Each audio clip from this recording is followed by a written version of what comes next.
آپ کو یاد ہوگا 2007 سے آنورڈز ہمیشہ یہ وہ ساتھ ہے جو عوام کے حقوق کے تحفظ کے لیے قائم و دائم ہے اور انشاءاللہ آگے بھی جاری رہے گا۔ عزیز دوستو، جیسا آپ جانتے ہیں کہ یہ جو غیر آئینی پیکج، یہ جو بدنیتی کی بنا پہ رات کے اندھیرے میں جو وطن عزیز کے اندر دستور کے ساتھ ظلم اور زیادتی کی جا رہی تھی، وکلا کی اور میڈیا کی بیداری کی وجہ سے وہ جو 48 گھنٹوں میں انہوں نے حلیہ ختم کر دینا تھا دستور کا، آج الحمدللہ آپ کی اور ہماری جوائنٹ ایفرٹ سے حکومت مجبور ہوئی ہے اس بات پہ کہ وہ اس کے اوپر ڈیلیبریشنز کرے۔ اس کے اندر جو وکلا نے 19 سپٹمبر میں لاہور میں جو عظیم الشان وکلا کنونشن کیا، جس میں پورے پاکستان کے نمائندہ اور پورے پنجاب کے بالخصوص لوگ آئے، وکلا آئے، اور انہوں نے اس بات کا اعادہ کیا کہ ہم دستور پاکستان کے ساتھ کسی قسم کا کھلواڑ ہونے نہیں دیں گے، اور ایسی آئینی کورٹ جس کا نام آئینی ہو لیکن وہ سیاسی کورٹ ہوگی، اور وہ وزیر اعظم اور صدر کی جو بالکی ہوگی، اس طرح کے ہم کسی قسم کے آئینی پیکج کو مسترد کرتے ہیں۔ ہم اس آئینی پیکج کو سمجھتے ہیں جس میں عوام اور دستور پاکستان کے حقوق کو محفوظ کیا جائے۔ اس کے بعد اسی فردرنس میں پورے پاکستان میں وکلا متحرک ہے، اور پشاور میں وکلا کنونشن ہوا، پھر اسلام آباد میں وکلا کنونشن ہوا، اب کراچی سے 2 دن پہلے وہاں بھی وکلا کنونشن ہوا۔ آل پاکستان وکلا کی ایک ہی آواز ہے، پورے ملک میں کالا کوٹ متحرک ہو چکا ہے، اور پورے وطن عزیز میں وکلا کی یہ کمیونٹی اور جو ہمارے میڈیا کے دوستوں کی کمیونٹی ایکٹیو ہے۔ ہم نے پاکستان کے ساتھ ہونے والی کسی قسم کی زیادتی کو برداشت نہیں کرنا۔ آج جس مضموم عزائم کے تحت آج سینٹ کا اجلاس بھی طلب کیا گیا ہے اور نیشنل اسمبلی کا اجلاس بھی طلب کیا گیا ہے، میں یہ سمجھتا ہوں کہ حکمرانوں کو ہوش کے ناخن لینے چاہیے، اور وکلا کو اور عوام کو اس نہج تک نہ لے کے آئیں کہ ہمیں آپ کو آپ کے مضموم عزائم سے روکنے کے لیے وطن عزیز میں جلسے جلوس کی بات کرنی پڑے۔ ہمیں اس بات کا پورا اعادہ ہے اور سمجھ ہے کہ وطن عزیز کو اس وقت امن کی ضرورت ہے، لیکن یہ بد امنی کا پہلا قدم اگر قومی اسمبلی اور سینٹ اٹھائے گی تو پھر یہ بد امنی اس وقت تک پھر جائے گی جہاں تک ان کے دماغوں کی بد امنی دور نہیں ہوگی۔ میں اس لیے بالوضاحت یہ بات کہنا چاہتا ہوں کہ پورے پاکستان کے وکلا کالا کوٹ اس بات پہ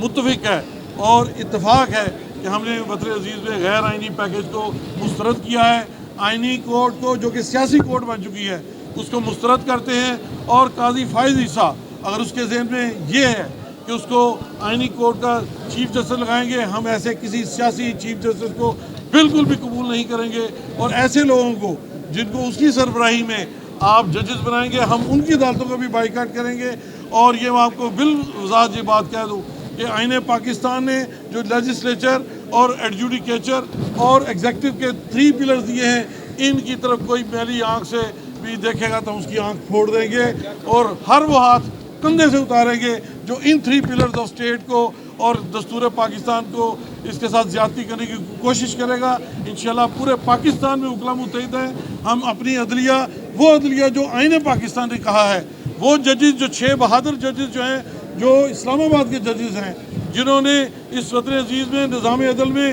جو انٹرفیئرنس ہے اس کے خلاف بات کی ہے، ہم ایسے بہادر ججز اور عدلیہ کی تحفظ کے لیے سارے وکلا متحد ہیں۔ لیکن کوئی ایسا جج، کوئی ایسی عدالت جو آئین پاکستان سے متصادم ہوگی، اس کو ہماری لاشوں سے گزر پہ آنا پڑے گا۔ ہم اس چیز کو کبھی برداشت نہیں کریں گے کہ پاکستان کے اندر ہماری زندگی ہو اور ہمارے دستور کو کوئی بری نگاہ سے غیر آئینی طریقے سے اس پہ کوئی امینڈمنٹ کرنے کی کوشش کرے گا۔ اس لیے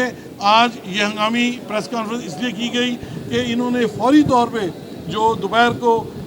سینٹ کا اجلاس اور پھر قومی اسمبلی کا اجلاس بلایا ہے، وہاں ہمارے عوام کے نمائندے بیٹھے ہوئے ہیں۔ ہمیں امید ہے کہ وہ ایسی کسی قسم کی غیر آئینی پیکج کو ریجیکٹ کریں گے، اور جو درست بات ہے اس کو کریں گے۔ انشاءاللہ ہم اس کے اوپر ان کے ساتھ دیں گے، لیکن اگر کسی بھی پریشر کے نتیجے میں، کسی بھی لالچ کے نتیجے میں، کسی بھی اندرونی سازش کے نتیجے میں اگر یہ ہاؤسز اپنی ذمہ داری ادا نہیں کریں گے تو پھر یہ ذمہ داری وکلا اور عوام مل کے اپنے وطن کو، اپنے دستور کو خود اس کا حفاظت کریں گے انشاءاللہ۔ سٹیپس ہوتے ہیں اپنی بات کو عوام کے سامنے اور میڈیا کے سامنے ہائی لائٹ کرنے کی۔ جب وہ سٹیج آئے گی کہ ہمیں سڑکوں پہ آنا ہے تو آپ کے علم میں ہونا چاہیے کہ ہم نے جو وکلا کنونشن کیا تھا اس میں بھی لاسٹ میں باقاعدہ جی پی او چوک تک بھی گئے تھے. یہ صرف اس لیے ہوتا ہے ڈیمانسٹریشن کہ کوئی یہ نہ سمجھے کہ ہم کسی کے پریشر میں یہ نہیں کر رہے. ہمیں پتہ ہے کہ جب ہم سڑک پہ آئیں گے تو پورے ملک کا نظام ہل جائے گا اور اس کے ہلنے میں اگر کوئی نقصان ہے تو وہ بھی ہمارا نقصان ہے. ہم یہ چاہتے ہیں کہ ہمیں وہاں تک نہ لے جایا جائے. لیکن اگر یہ موجودہ گورنمنٹ جو میں سمجھتا ہوں کہ غیر قانونی گورنمنٹ ہے, غیر آئینی گورنمنٹ ہے, فارم 47 کی جعلی گورنمنٹ ہے, اگر یہ اتنی نااہل ہے اور ان کو اپنی ذمہ داریاں نہیں سمجھ آتی, پھر انشاءاللہ ہر وہ اسٹیپ اختیار کریں گے جس سے ہمارے وطن کے اندر ہونے والی زیادتیاں روکی جا سکیں.